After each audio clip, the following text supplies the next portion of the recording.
Hallo und herzlich willkommen zu unserem neuen Video. Heute möchten wir euch den COMO 170 ZS vorstellen und wie ihr den gemäß der Feuerwehrdienstvorschrift 500 nutzen könnt. Schauen wir uns erstmal an, was die Feuerwehrdienstvorschrift 500 nochmal besagt. Hier steht drin, dass es verschiedenartige Kontaminationsnachweisgeräte gibt mit verschiedenartigen Detektoren, um geringste Spuren von radioaktiven Kontaminationen nachzuweisen.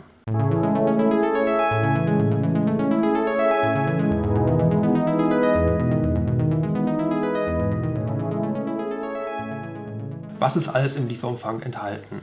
Wir haben neben dem COMO 170 ZS einen Handtragegurt, wir haben einen Schraubendreher, wir haben die Bedienungsanleitung, Batterien, ein USB-Kabel, ein Ohrhörer und die passende CD dazu. Für die Reparatur haben wir außerdem noch einen Ersatzfolienrahmen beigelegt. Achte bitte hier speziell darauf, dass ihr die Sachen nur am Rand anfasst, ansonsten kann es sein, dass der Folienrahmen beschädigt wird. Kommen wir nun zur Funktion. Der COMO 170 hat einen Großflächendetektor verbaut, und zwar einen dünnschichtigen Plastikzintillationsdetektor.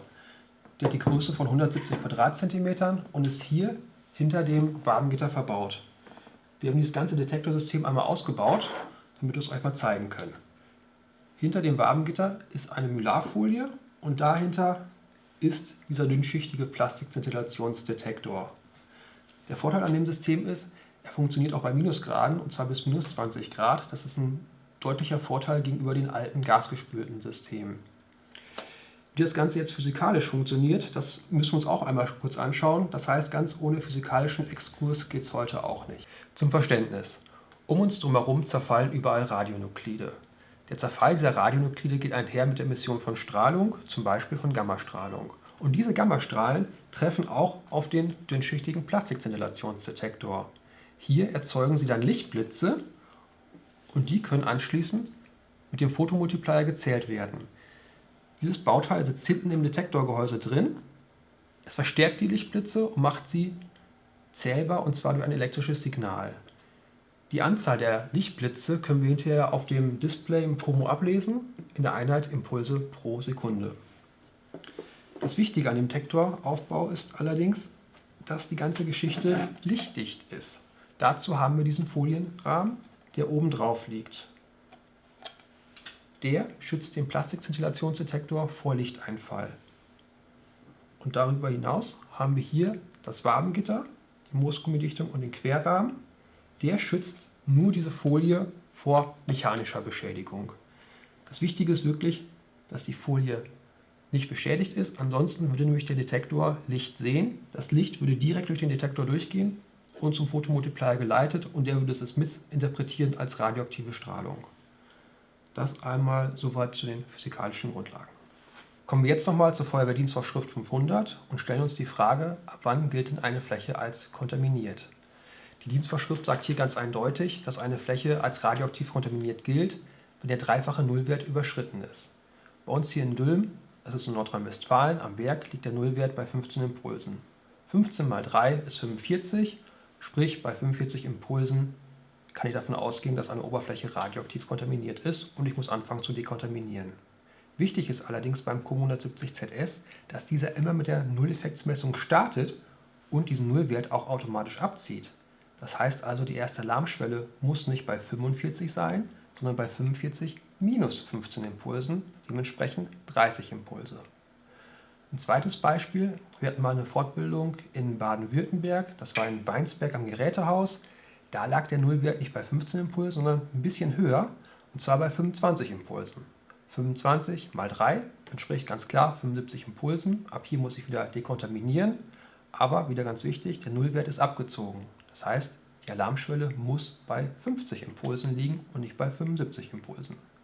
Und wie man das umstellt, das zeige ich euch jetzt mal. Um die Warnschwellen anzupassen, schalte ich den COMO erst einmal an und dann startet er automatisch im Nulleffekt-Messmodus. Ich muss einmal die Starttaste drücken zum Bestätigen, er läuft runter und speichert den aktuellen Nullwert. Das gucken wir uns gleich nochmal genauer an. Jetzt konzentrieren wir uns erstmal auf das Ändern der Warnschwelle. Dazu muss ich ins Kurzmenü gehen, im Anschluss ins Hauptmenü. 4 mal die 0 ist der Code. Messarteneinstellungen, Messart Und schon habe ich hier in diesem automatisch gewählten Messmodi die Möglichkeit, die Warnschwellen zu ändern. Ich kann zum Beispiel hier die Warnschwelle 1 im Beta-Gamma-Kanal von 30 auf 45 Impulse abändern. 1, 2, 3, 4, 5. Ich speichere die ganze Geschichte, gehe wieder hier raus und schon hat er entsprechend den Wert übernommen. Warnschwelle 1, Beta-Gamma, 45 Impulse. So einfach ist das. Stellen wir uns jetzt noch die Frage, ab wann wird es eigentlich gefährlich? Wir sehen hier eingeblendet die Aufnahmen von einem Patienten aus der Nuklearmedizin. Wir sehen, dass die Werte bis auf 900 Impulse hochgehen, also fast 1 Kiloimpuls pro Sekunde. Der Patient hat vorher radioaktives Technetium gespritzt bekommen, was sich im Körper verteilt hat. Die Patienten werden nach der Spritze direkt wieder nach Hause geschickt. Das heißt, die können im Bus oder im Zug neben euch sitzen.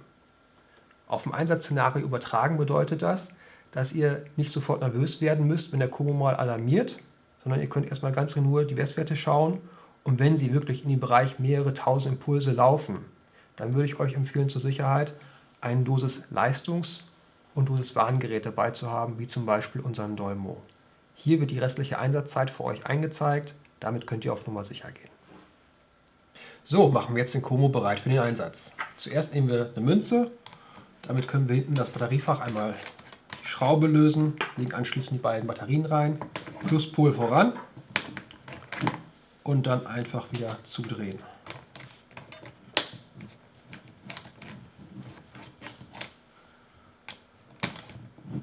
So. Als nächsten Schritt schalten wir den Komo einfach ein, machen die blaue Schutzfolie ab und lassen den Nullwert einfach mal durchlaufen. Das machen wir mit der Enter-Taste. Und jetzt warten wir einfach mal 50 Sekunden, bis die ganze Geschichte sich eingependelt hat. Jetzt ist der Komo einsatzbereit. Wir empfehlen allerdings noch eine kurze Einsatzprüfung zu machen. Dazu nehmen wir uns eine Taschenlampe. Das kann vom Handy sein oder eine richtige Taschenlampe. Stellen die an und leuchten anschließend in den Komo rein. Die Werte dürfen sich jetzt nicht großartig verändern. Sollten jetzt irgendwelche Werte hochgehen, ist das ein Zeichen dafür, dass die Folie kaputt ist und der Komo repariert werden muss. Bei mir ist jetzt alles in Ordnung, also ist der Komo einsatzbereit und ich kann anfangen zu messen. Kommen wir jetzt zu unserer Übung. Wir haben hier eine Kontaminationssuchschublade vorbereitet und wir übertragen die Werte vom Komo direkt auf dieses Display. Oben ist der Alpha-Kanal und unten drunter ist der Beta-Gamma-Kanal. Die Alarmschwellen sind wie folgt: Alpha-Kanal 1 und 5. 1 wird hier oben gelb dargestellt, wenn die gerissen ist, und 5 rot dargestellt. Analog im Beta-Gamma-Kanal haben wir die Warnschwellen bei 30 und bei 100 Impulsen. 30 wird gelb dargestellt und über 100 entsprechend rot. Wie man es nicht macht, wäre so: großer Abstand, große Geschwindigkeit, so findet ihr keine Kontamination. Ihr müsst also wirklich nah rangehen und vom schlimmsten Fall ausgehen. Das heißt also ein Alpha-Strahler ohne nennenswerte Beta-Gamma-Anteile.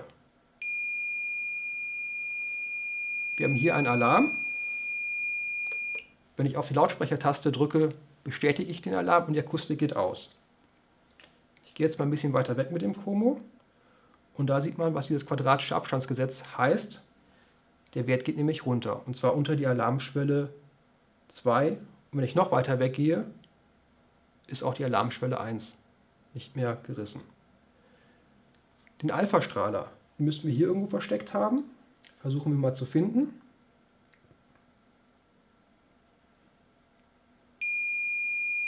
Der ist anscheinend hier. Und ihr seht schon, ich bin sehr, sehr dicht an der Oberfläche hier.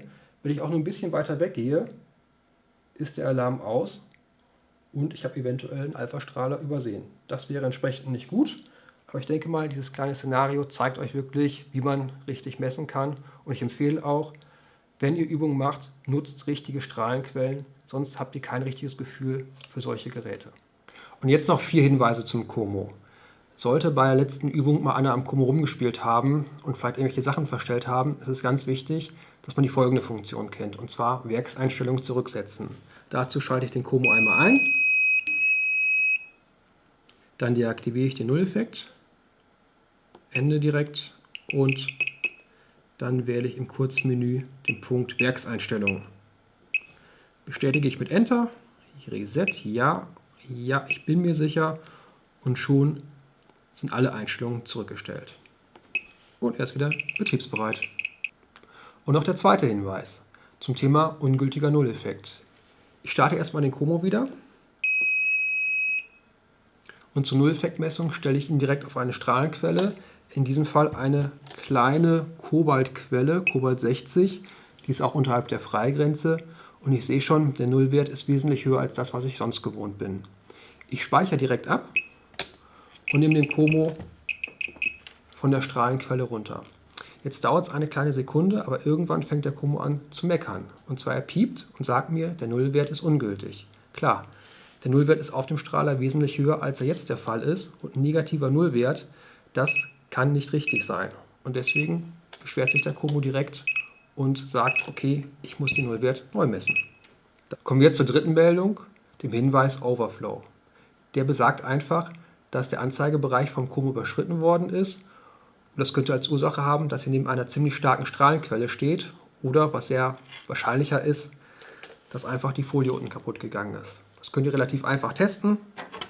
Wenn ihr die Schutzkappe wieder aufsetzt und der Wert runtergeht, könnt ihr sicher sein, dass neben euch nicht eine Terra-Becquerel-Quelle ist, sondern einfach, dass ein Loch in der Folie ist und ihr die austauschen könnt.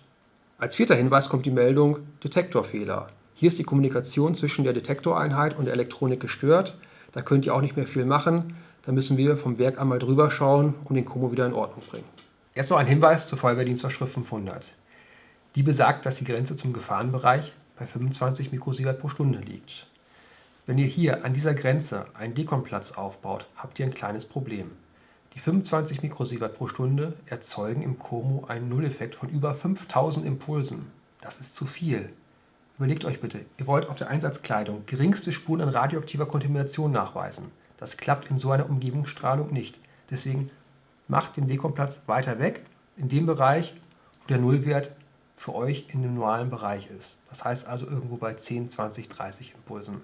Das wäre sehr wichtig für den Aufbau des Dekomplatzes.